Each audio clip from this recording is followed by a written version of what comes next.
Okay, I think I'm just about ready here. Oh, wait, gotta get this candle lit. Okay. Killing me. All right, welcome back as we get into another week. And we're gonna start with a video that I saw on Friday. One of you guys sent it to me, which is pretty terrifying, I must admit. And then we're gonna just talk about a few of these things.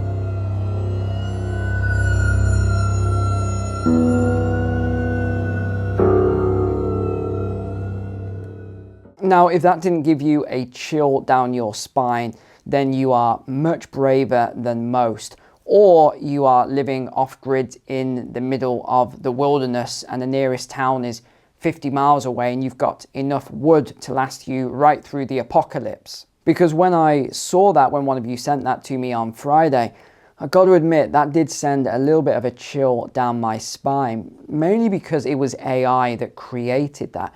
That wasn't created by a human being. That was created by artificial intelligence that is not human. So it doesn't have any of the biases of a human or a news reporter or any emotions or anything like that. It just looks at data and then creates images and predictions and forecasts based on those news headlines and the data that's input into the system. And as we already talked about over the last 6 months here, this energy crisis is real. I know that myself and many of you who leave comments on the channel and have done for the last year or so now, you guys have been very heavily attacked, I know, because you say so in the comments, by people over agreeing with me over this energy crisis. And we've been talking about this long before Russia and Ukraine kicked off. This was planned a long time ago. You can use the word planned in whatever way you see fit, whether you're looking at it as a nefarious plan by you-know-who, WEF and all of these other organizations, or you think it's more of a positive plan. I know some people think it is positive. Personally, I don't, but a lot of people think it's positive and that it's going to help with, CO2 emissions and methane emissions, that we destroy all of this energy production and we stop new fossil fuel production. And I've even heard people this week on media saying there's too many people on the planet, so these energy crises and these food crises are a good thing because it will get rid of a load of people and everything will go back to normal.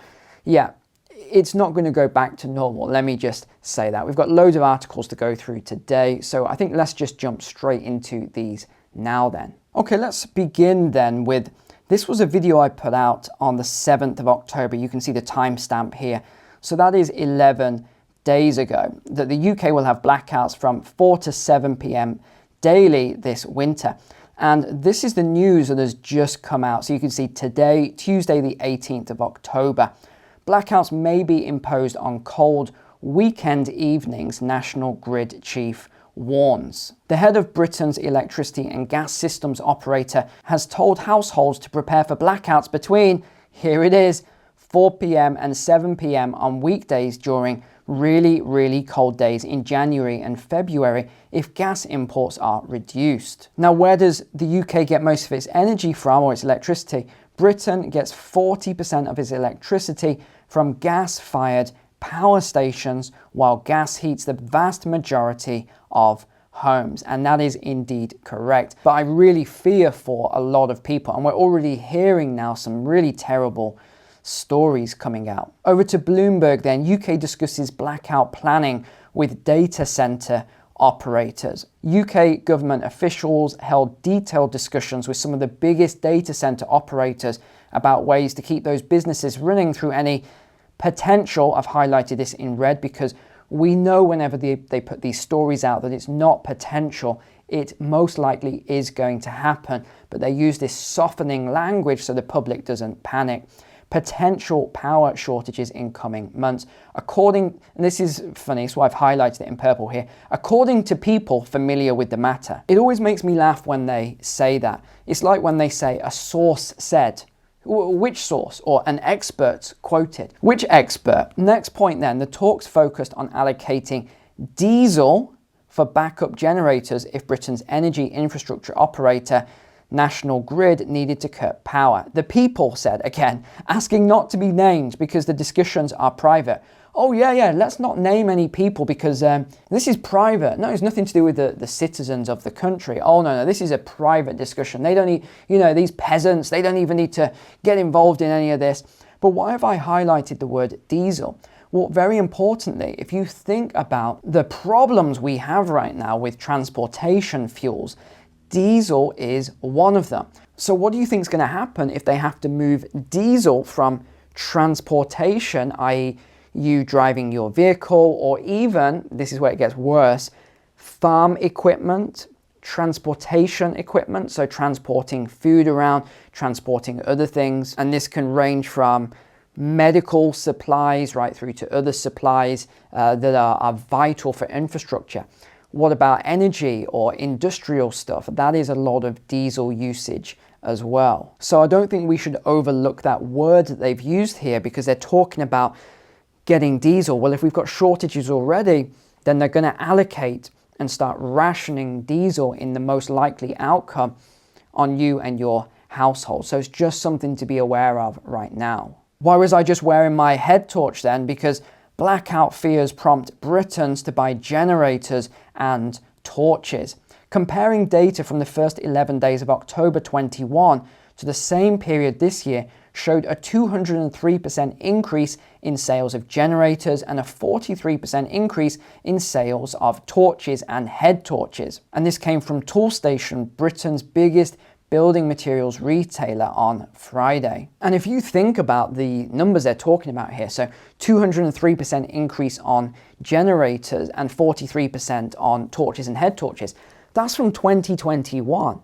I bet you if they did it to 2019, it's up far more than 200% and 43%, because already last year, a lot of people were starting to prepare for all of this. Britons are told to prepare for 3-hour blackouts from 4 p.m. to 7 p.m.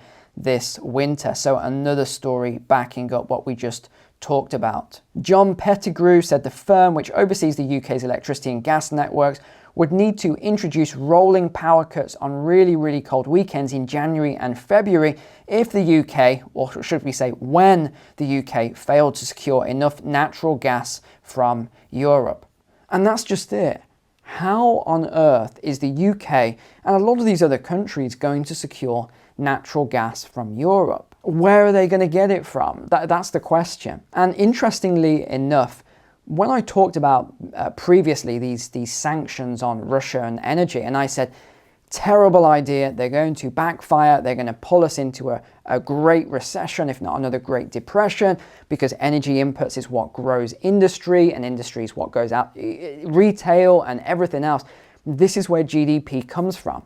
You have no energy, you have no GDP. And now we're starting to see that. Another thing I talked about was how even some of the most hardcore of people that said, yes, I agree with these sanctions and give Putin the middle finger and whatever, these slogans that came out from the media said. I said, eventually in enough time, even the most hardcore people will regret that decision and will even get involved in protests in order to have the government overturn these sanctions. And this is what we are seeing now. In fact, we've got a lot of clips from Europe about this. In Rome, Milan and other Italian cities, citizens took to the streets against the rising energy prices and set fire to the bills. Angry workers in the energy sector blocked roads and highways in protest against layoffs. Let us show strength. There will be chaos without work, they shouted, thereby increasing the already brewing social tension. So we're actually seeing protests now And when I'm talking about protests, I'm not talking hundreds or thousands of people.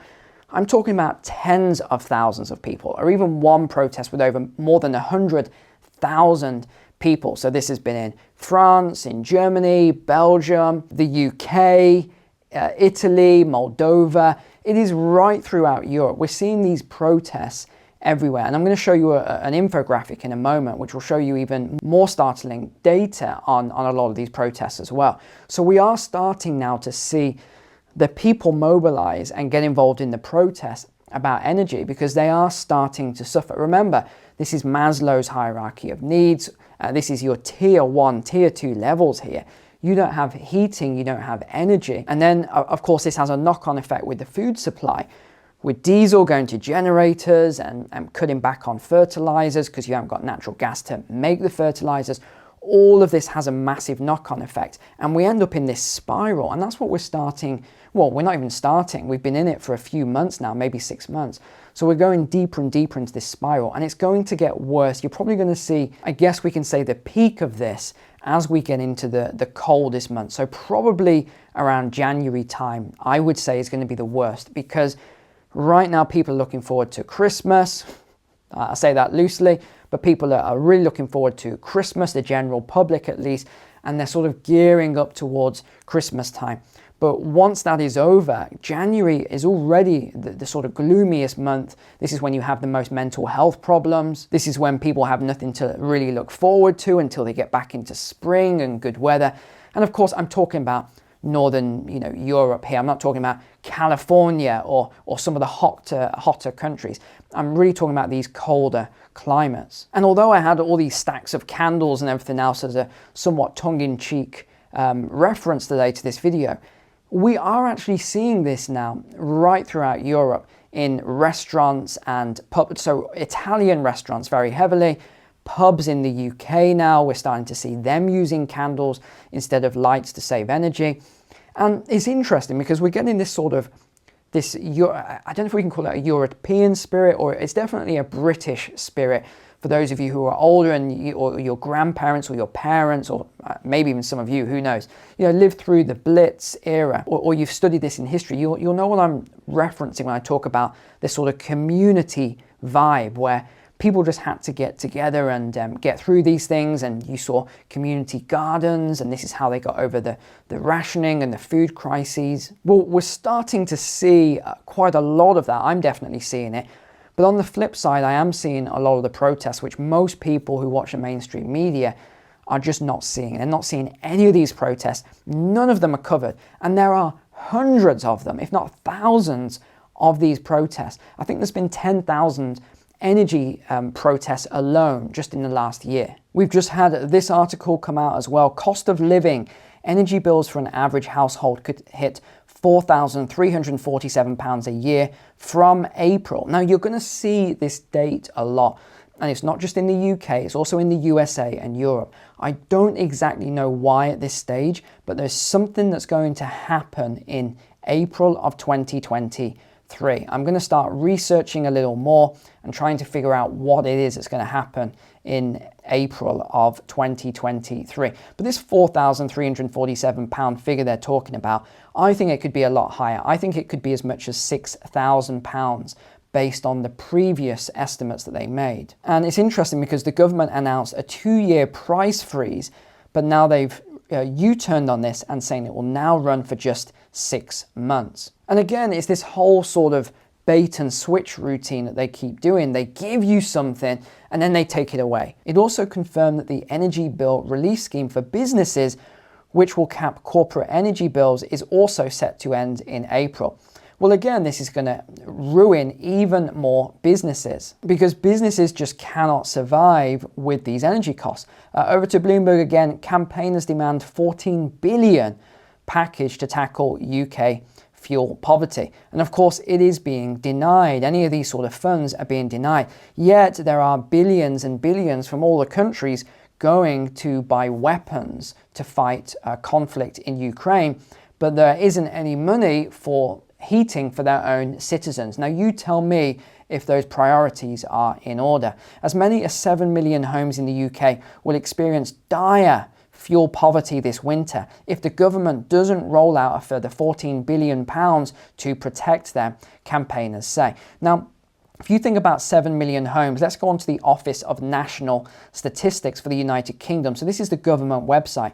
There is almost 28 million households in the UK. So that was 2020 figure. So you think 28 million, you divide that by 7 million. That is 25% of all households in the UK would go into dire, look at this, dire fuel poverty if the government doesn't roll these measures out. Now, I mentioned how the mainstream media doesn't cover a lot of these protests, but I was quite shocked to see this on the world news this week. Fuel protests gripping more than 90 countries. So I was amazed. So this is Ecuador here that they've got as the front image. But I was amazed that they are covering all of these fuel protests. It's all around the world, not just in the developed world, but in the developing world as well. And this is quite an interesting infographic here that I mentioned. Look at all of these protests. And what I find interesting about the dots that are appearing on screen here is the way they are moving from country to country. They're sort of sweeping in different areas at different times. And articles like this, you are going to see a lot more. No heat or hot water for disabled woman after smart meter, which you know I dislike, stops working. It could take another 28 days to sort out. Now, to share a little story with you, many years ago, I was in rental accommodation from a pretty much rogue landlord. And what actually happened was the boiler broke in December. Yes, the boiler broke in December, and it was sort of early December sort of time. And I tried to get the landlord to come out and fix it, repair it. She wasn't dealing with it because she was just too busy to deal with it, one of those sort of people. So in the end, I got someone out myself, I got an engineer to look at it, and he said, this boiler's 15, 20 years old. I don't know if I'm going to repair it. You really need a new boiler. And sorry, let me just add, for those of you who are not in the UK, a boiler is what we use to heat either natural gas or heating oil for the house. So we have radiators and things like that. We don't have the sort of hot air systems that you have in Canada and USA, etc. So I shared this information with the landlord, and I said, look, it needs a new boiler. This guy can come out and do it, etc., etc. And she just said, no, I don't want to pay for it and all this sort of stuff. So this went on for 3 weeks through December, and I actually decided, you know what, I'm just going to go overseas. So my wife and I, we went to Southeast Asia for 3 weeks, thought, let this lady just sort it out, it's too cold. Now, the reason I'm sharing this story with you is because we're both young, fit, we have warm, clothing like this and blankets and everything else. Working from home for those 3 weeks through December in freezing conditions was extremely difficult. I mean extremely difficult. I was wrapped up, I had gloves on, I'm trying to type and write reports and all this. It was horrendous. It was absolutely freezing cold. So I can only imagine what people that maybe are elderly or young kids or people with disabilities or people that need that heat for medical conditions and things like that. I can only imagine what this is going to be like. And on that AI video, talked about mold spores. Again, I've had that in a property once before when I was renting a room in London many years ago after first leaving the army while I was trying to figure out what I was going to do next. So I can totally relate because I've been through a lot of this stuff myself. This is not going to be good, my friends. And really my heart goes out and my prayers goes out to the people that are going to be worst affected by this. All right, well, that is all for today. Thank you so much for watching and being a subscriber here. I really appreciate you. Take care. God bless you and your family, and I'll see you tomorrow.